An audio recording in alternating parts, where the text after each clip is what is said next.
The Great Hall of the Valari Palace was the largest room in the known galaxy. Its ceiling rose so high that clouds sometimes formed near the top. The walls were made of living crystal that changed color with the queen's mood.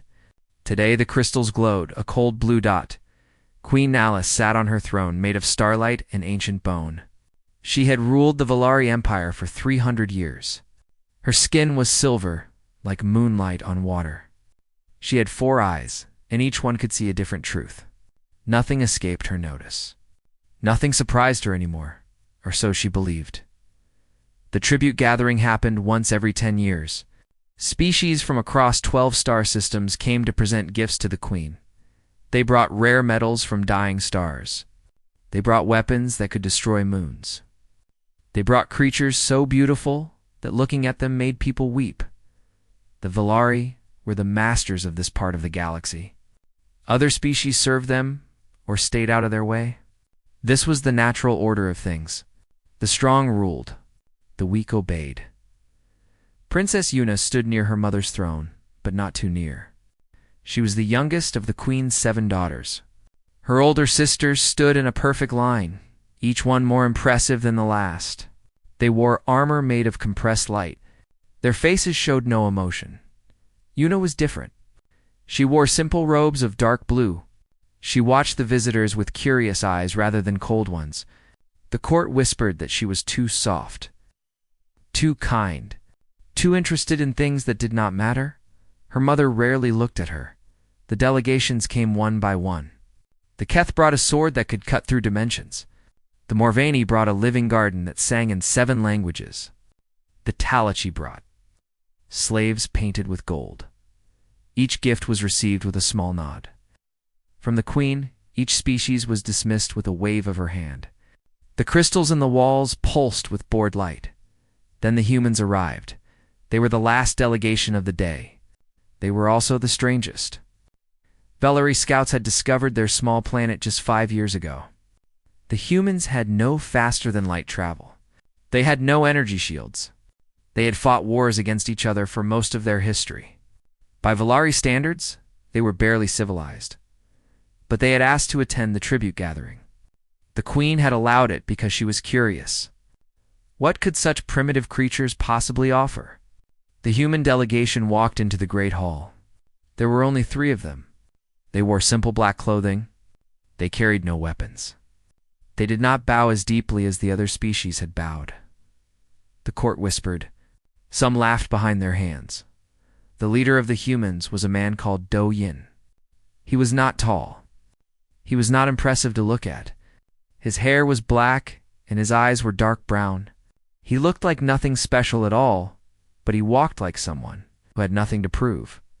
Beside him walked a young woman named Tai Ho. She carried a small box. Her eyes moved around the room, watching everything. Behind them walked an older man who said nothing.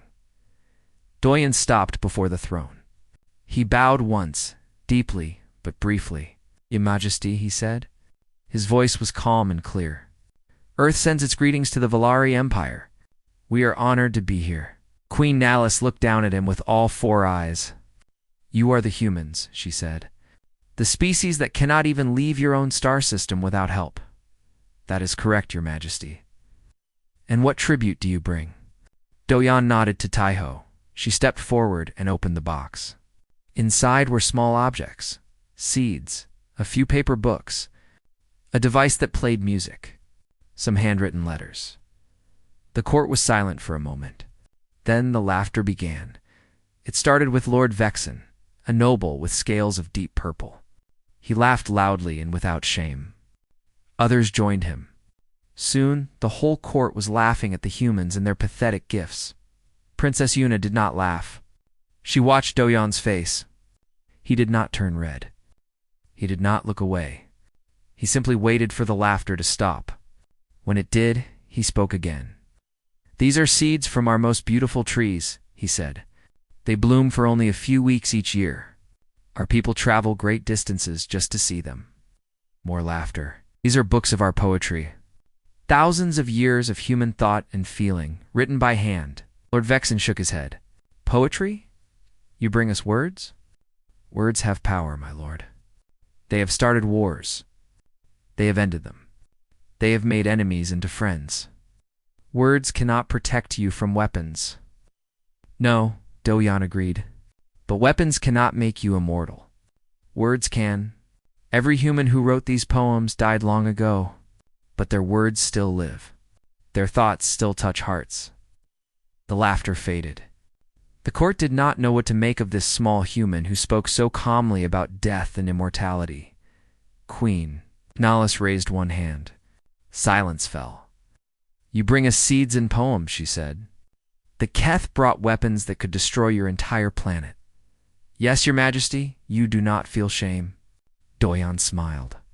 It was a small smile, but it was real. We brought what we are. We are not warriors. We are not conquerors. We are storytellers and farmers and dreamers. We brought our truth. The queen stared at him for a long time. Then she waved her hand. You may stay for the festival. The human delegation is noted. It was not acceptance. It was not rejection. It was nothing at all. The court moved on to other matters. The humans were forgotten almost immediately. They were too small to matter. Too weak to notice. Princess Yuna watched them leave the great hall. She saw how Do-Yan walked with his back straight. She saw how Taiho's eyes missed nothing. She saw how they did not seem bothered by the mockery. That night, she could not sleep. She kept thinking about the humans' words. We brought what we are. What did that mean? She found herself walking through the palace gardens. The moons of Ethon Prime filled the sky with silver light. The flowers here had been collected from 100 worlds. They glowed and sang and whispered secrets. And there, kneeling in the dirt, was the human called Do-Yan. He was planting something. One of the seeds from his box. Yuna watched him for a while. He worked carefully, his hands gentle in the soil. He did not seem to know she was there. You are not embarrassed? She finally asked. Do-Yan looked up. He did not seem surprised to see a princess standing in the garden at night. He simply smiled. Why would I be, your highness? The court laughed at you. They called your gifts worthless. They called our gifts worthless, he agreed. But that does not make it true. Yuna stepped closer. My mother has received weapons that could crack planets. Treasures worth more than your entire world. And you brought seeds. Do-Yan returned to his planting. This seed will become a tree. The tree will bloom every spring.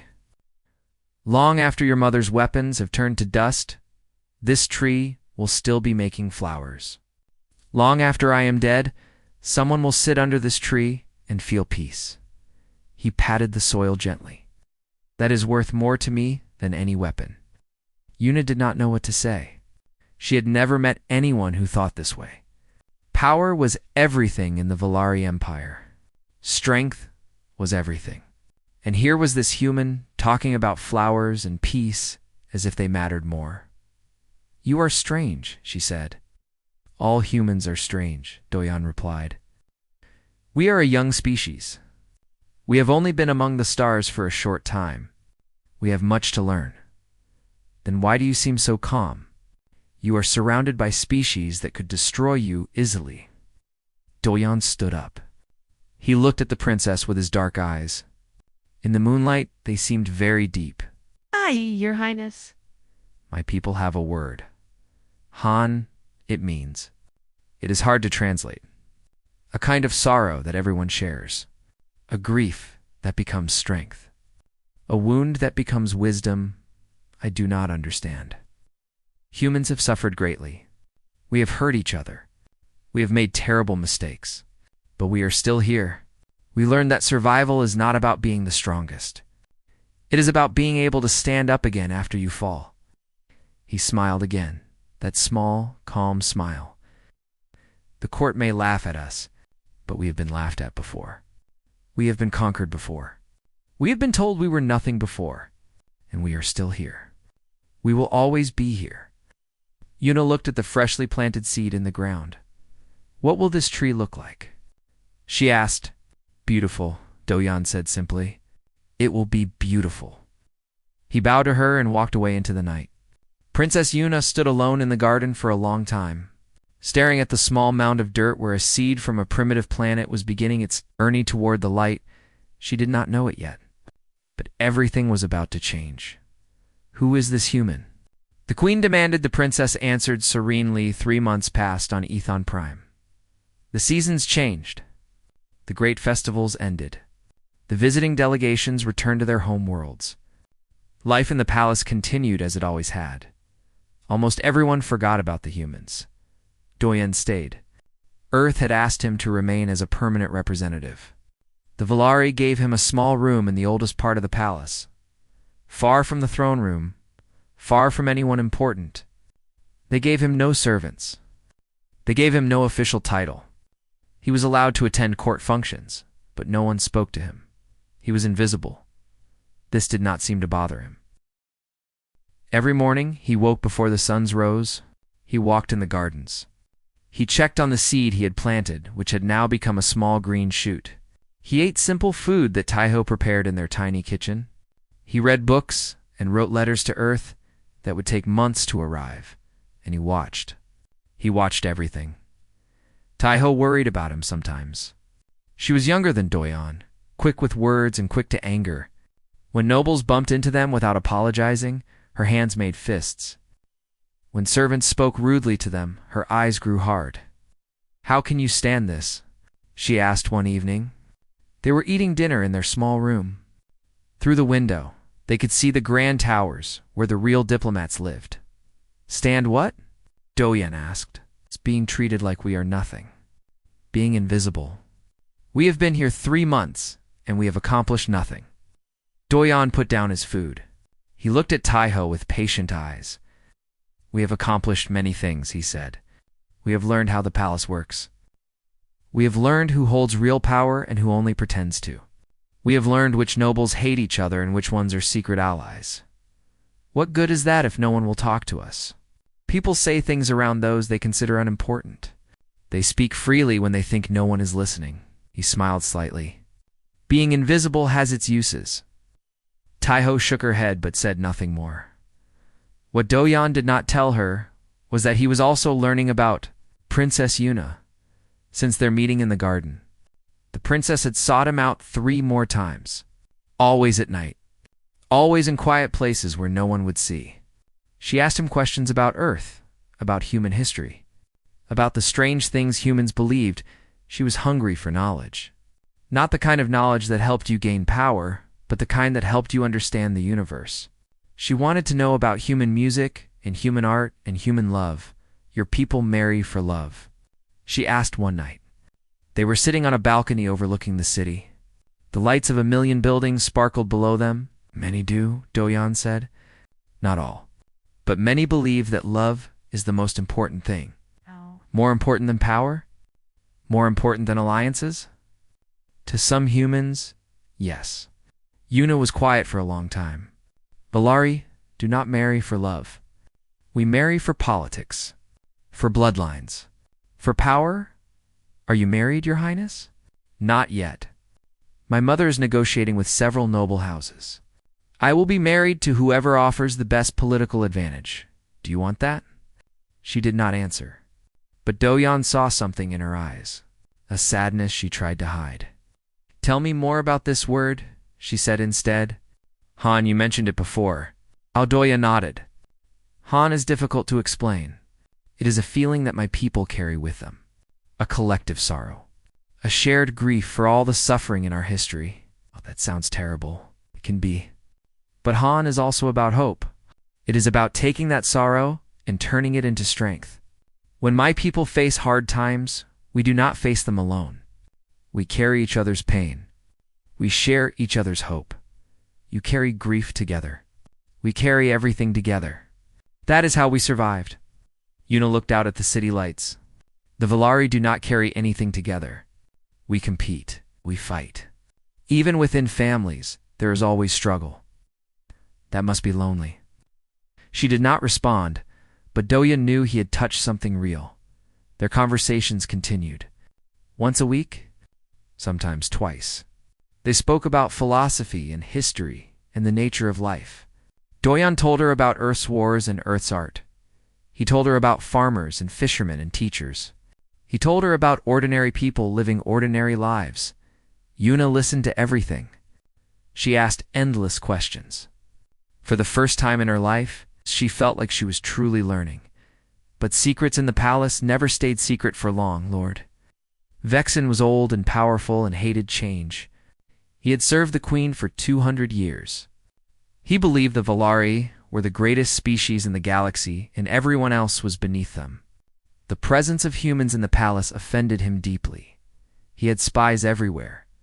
One of them saw Princess Yuna leaving a private meeting with Dojan.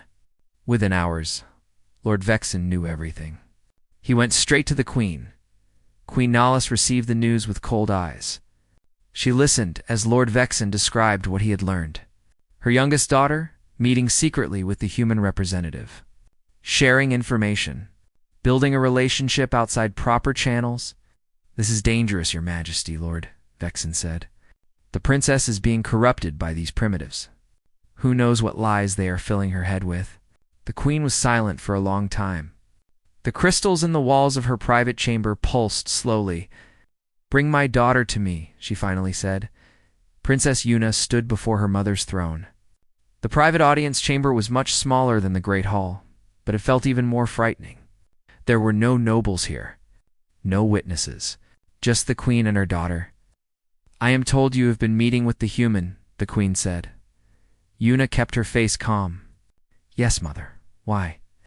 I was curious about their species. They are different from anyone we have encountered before. Different how? Yuna thought carefully before answering. They do not think the way we do. They value strange things, beauty, memory, connection. They carry their history like a burden they are proud to bear.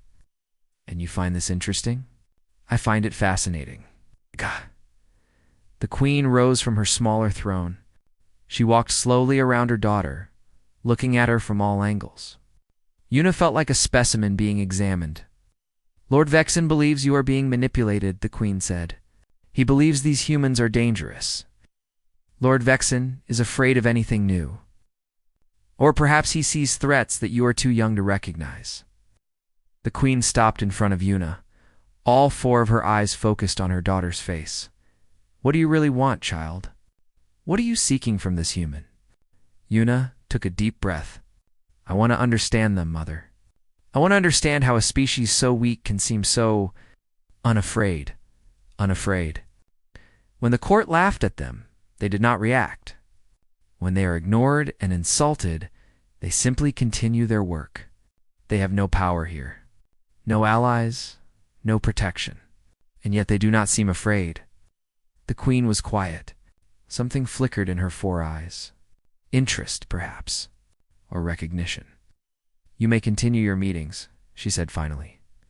Yuna was surprised. Mother, but you will report to me what you learn. Everything, do you understand? Yes, mother. Queen returned to her throne. You are dismissed. Yuna left the chamber. Her heart was beating fast.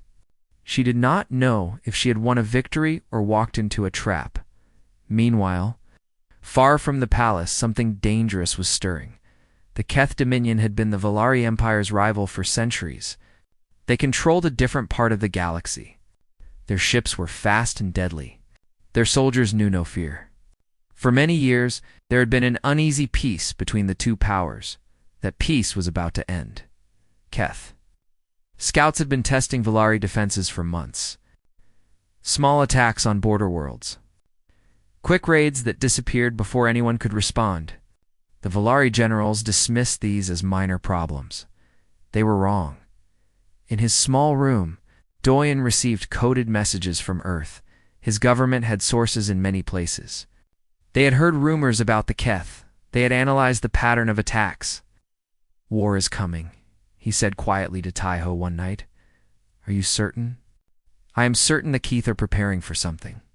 The attacks on the border are not random. They are testing weaknesses. Looking for gaps in the defense? Should we warn someone? Doyan shook his head.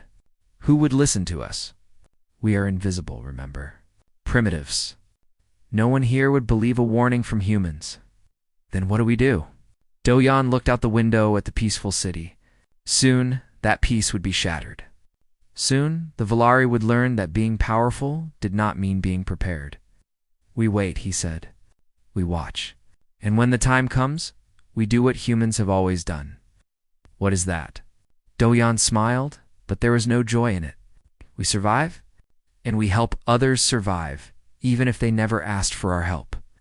Outside, the moons of Ethon Prime shone brightly. The palace slept, and somewhere in the darkness between stars, a great fleet was gathering. The storm was coming. Who is this human? The queen demanded. The princess answered serenely. Part 3. The Testa. Attack came on the first day of summer. 3 Volari border worlds fell in 6 hours. The Keth fleet appeared from nowhere, struck with terrible speed, and vanished before reinforcements could arrive. Millions of Volari citizens were dead or captured. 3 military bases were destroyed. The shield stations that protected that sector of space were burning wreckage. The news reached Ethon Prime at midnight. Princess Yuna was woken by servants running through the halls. She heard shouting. She heard the deep horn that only sounded in times of great danger. She dressed quickly and made her way to the War Council chamber. The room was chaos. Generals argued with each other. Nobles demanded answers. Communication screens showed images of burning cities and fleeing ships. The queen sat at the head of the long table, her 4 eyes watching everything. General Morath was the commander of the Volari fleet. He was tall and proud, covered in medals from 100 victories. His voice boomed over the noise. We must pull back our remaining forces. He shouted. Create a defensive line at the Theron system. Let the Keth take the outer worlds. We cannot fight them like this. Those are our people out there. Another general argued. We cannot abandon them. If we try to save everyone, we will lose everything. The Keth are too fast. Their tactics are impossible to predict. We need time to study their methods. Lord Vexen spoke from his seat near the queen. General Morath is correct. We must retreat and regroup.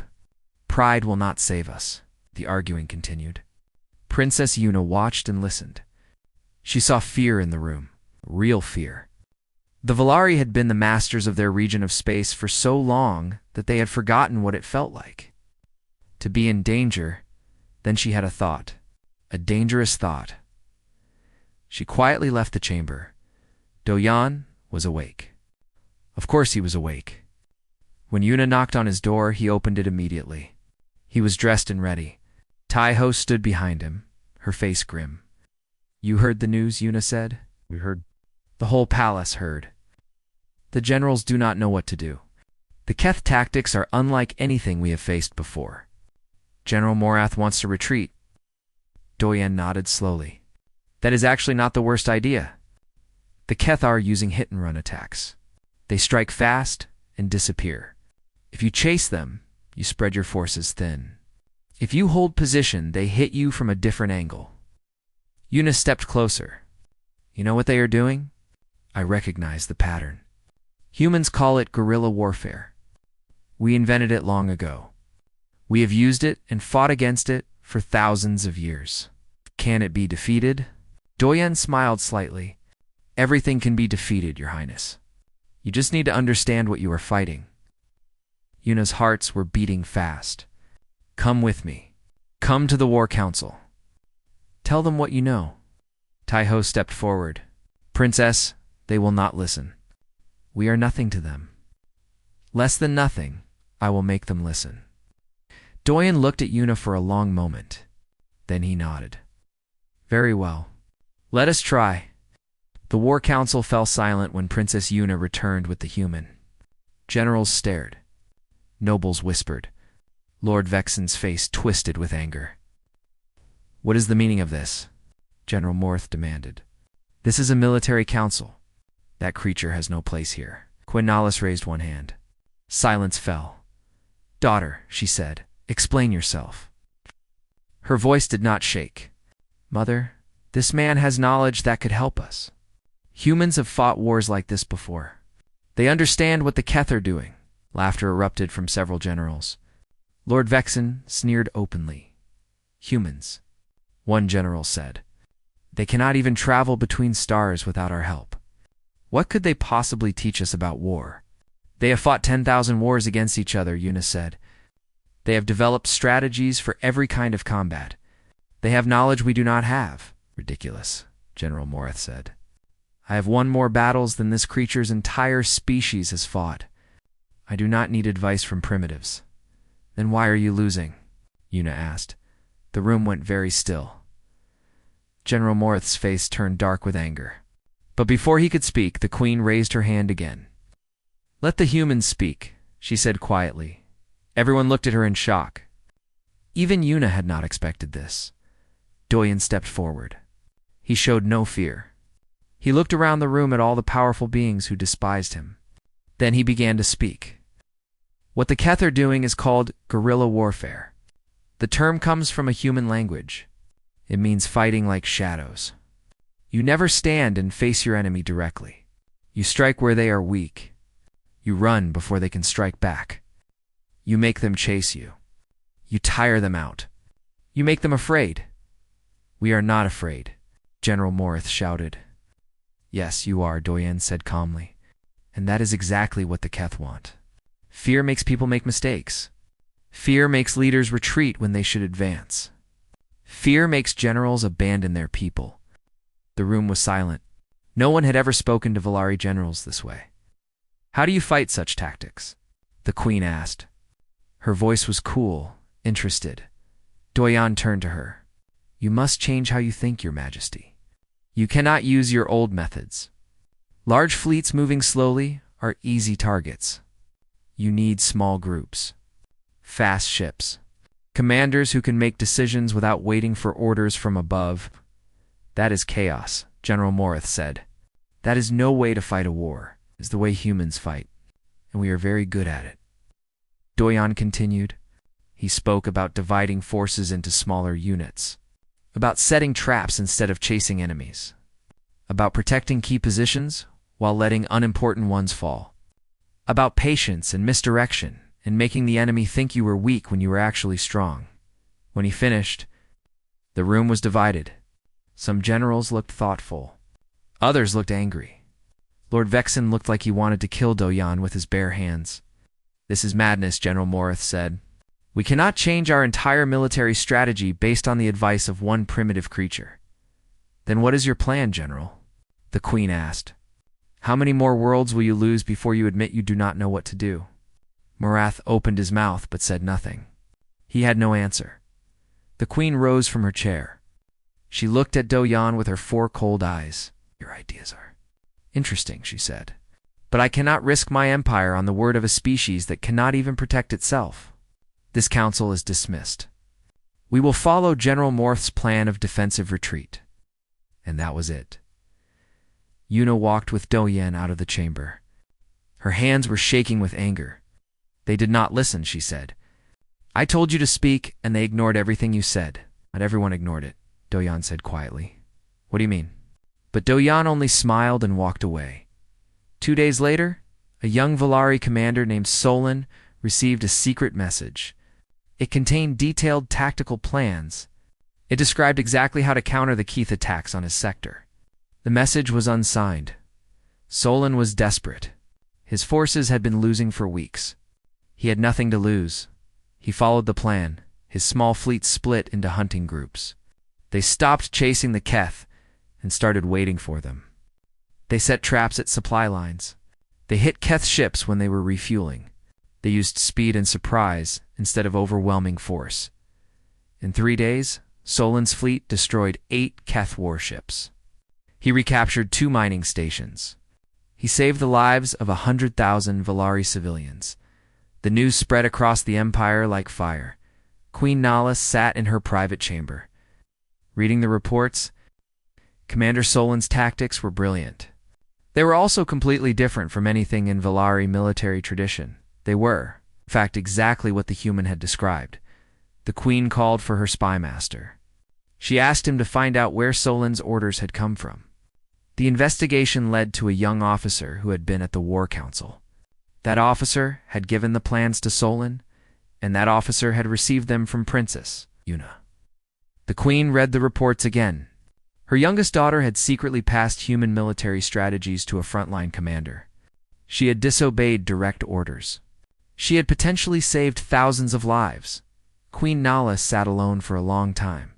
Thinking, then she called for another council meeting. "I want to know who designed Commander Solin's tactics," she announced to the assembled generals and nobles. "Someone in this room has been keeping secrets." Princess Yuna stepped forward. Her heart was pounding, but her voice was steady. "It was me, Mother. I gave Commander Solin the tactical plans." Gasps filled the room. Lord Vexen looked triumphant. "It's treason," he shouted. "The princess confesses to treason. She must be punished."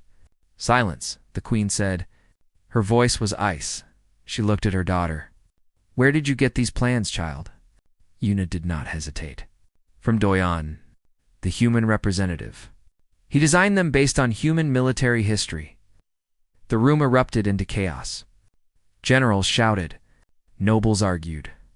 Lord Vexen demanded immediate punishment for both the princess and the human. Through it all, Queen Nala sat in silence. When the noise finally died down, she spoke one question. "Who is this human?" And Princess Yuna answered serenely. "Who is this human?" The queen demanded. The princess answered serenely. Part 4. The revelation. "Who is this human?" The queen demanded. The great hall fell completely silent. Every eye, every sensor, every attention was focused on Princess Yuna. She did not flinch. She did not look away from her mother's 4 cold eyes. "He is Dojan of Earth," Yuna answered serenely. "And he is the reason we still hold the border." The silence stretched. Then Lord Vexen stepped forward, his purple scales bright with rage. "This is madness," he shouted. "A princess of the Valari taking orders from a primitive, sharing military secrets with an outsider? This is treason of the highest order." Other nobles joined in. The shouting grew louder. Guards reached for their weapons. The crystals in the walls pulsed with angry red light. Queen Nalas raised one hand. Silence fell like a blade. "Bring me the human," she commanded. 2 guards left the hall. They returned minutes later with Doyan walking calmly between them. He was not bound. He was not pushed. He walked like a man going to meet a friend for tea.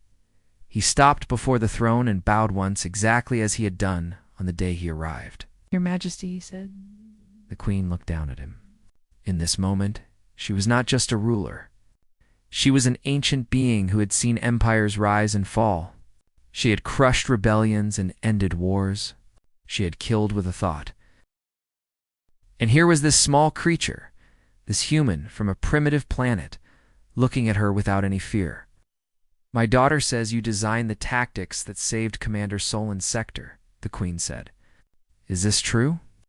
"I provided analysis based on human military history, Your Majesty. The Valari commanders executed the plans brilliantly. The credit belongs to them. Do not play humble with me, human. Did you or did you not design those tactics?" Doyen paused. Then he nodded. "Yes, Your Majesty." "I did." General Maroth stepped forward. His face was red with anger and shame. The tactics he had rejected had worked where his own had failed. "This proves nothing," he said. "One small victory does not mean we should abandon centuries of military tradition for the ideas of a species that barely left its own planet." 3 worlds saved, Doyan said quietly. 100,000 civilians rescued. 8 enemy ships destroyed with minimal losses. Is that nothing, General? You do not speak to me, creature? You have no right.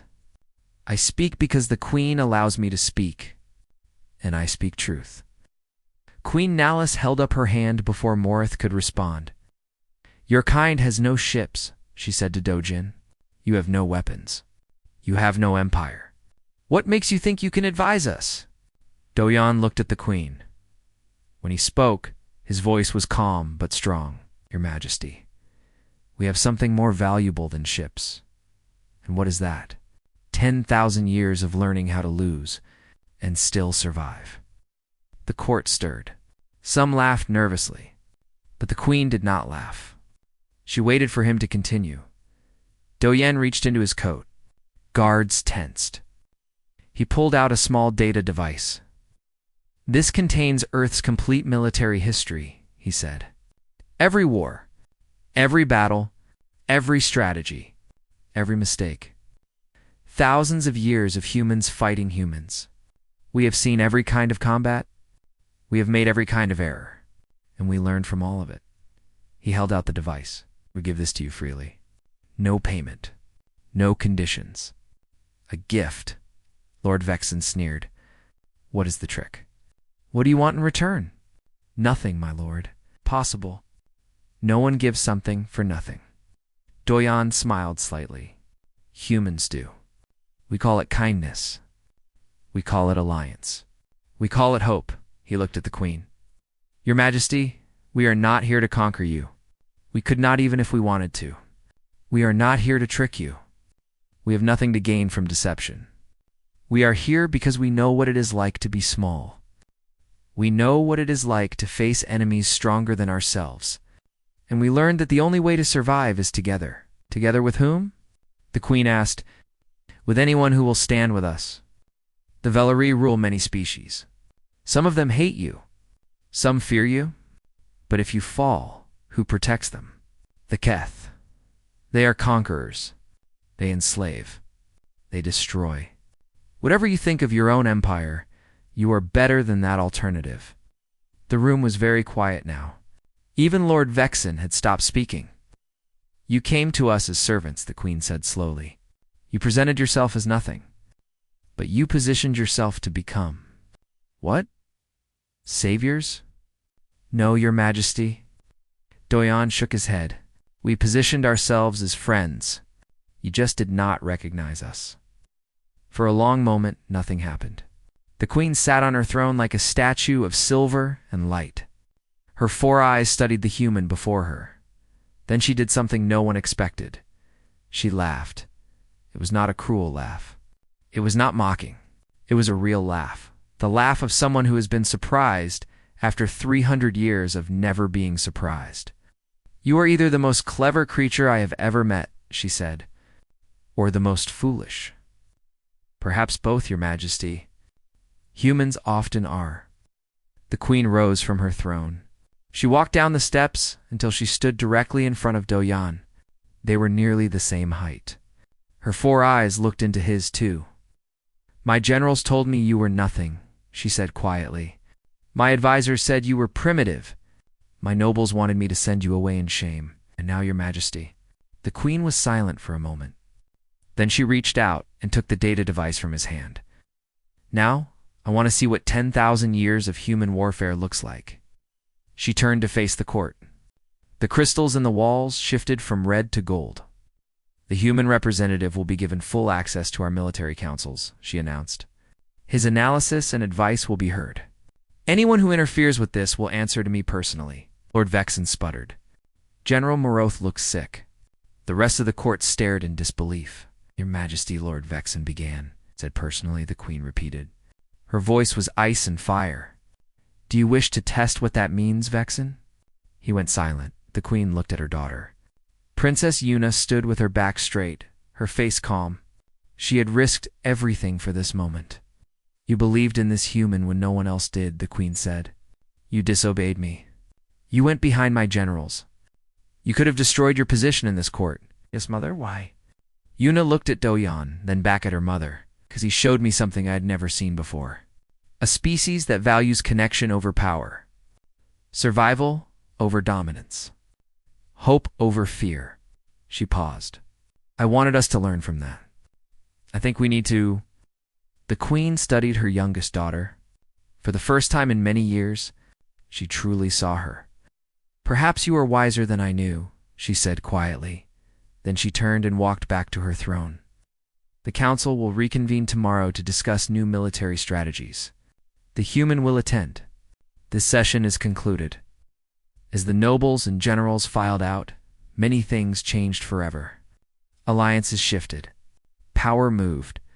The Velari Empire began, slowly, to become something different.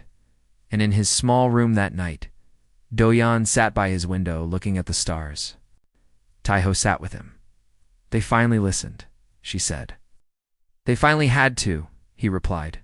Fear is a powerful teacher. You think we can really help them win? Do-yeon was quiet for a long moment.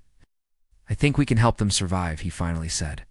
And sometimes that is the same thing. Who is this human? The queen demanded. The princess answered serenely. Part 5. The alliance 1 year had passed since the day Do-yeon stood before the queen. Everything was different now.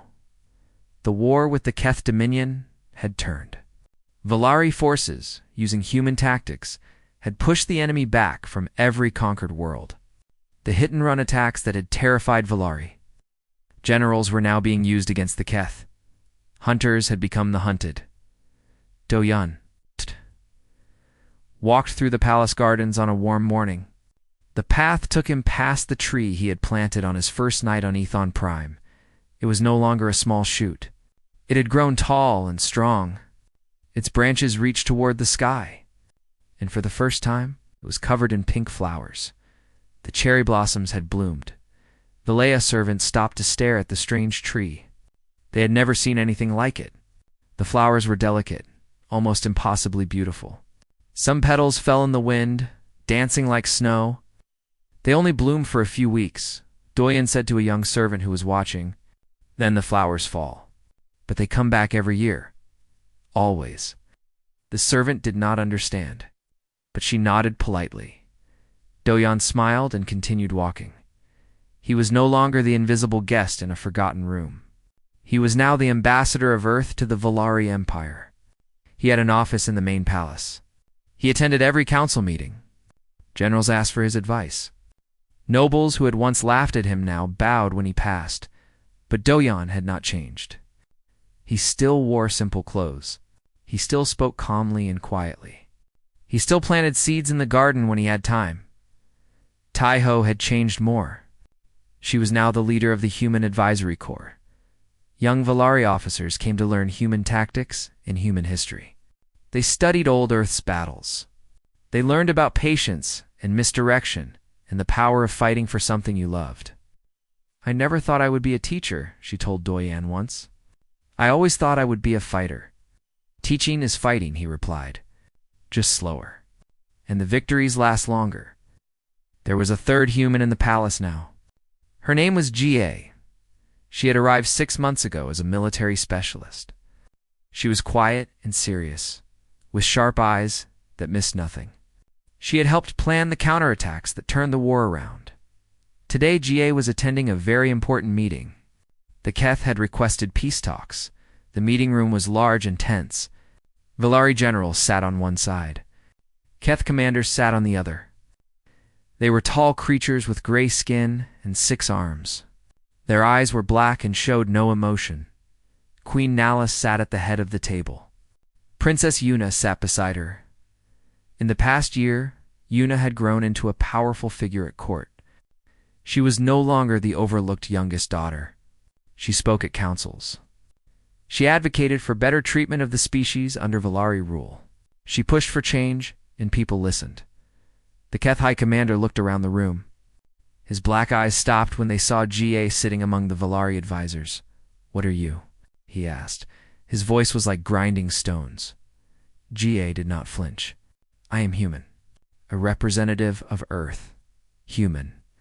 The commander said the word like it was strange in his mouth. "We have heard of your species. You have no ships, no weapons, no power. Why are you here?" Ga smiled slightly. "We are here because we are good at making friends." The Keth commander did not understand, but he would. They all would. The peace talks lasted 3 days.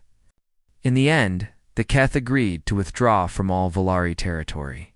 They agreed to release all prisoners. They agreed to pay compensation for the worlds they had destroyed. It was a complete victory. And everyone knew that it would not have been possible without the humans. On the last day of the talks, the Keth commander approached Do-yeon. The two stood in a quiet hallway away from the crowds. "Your tactics," the commander said.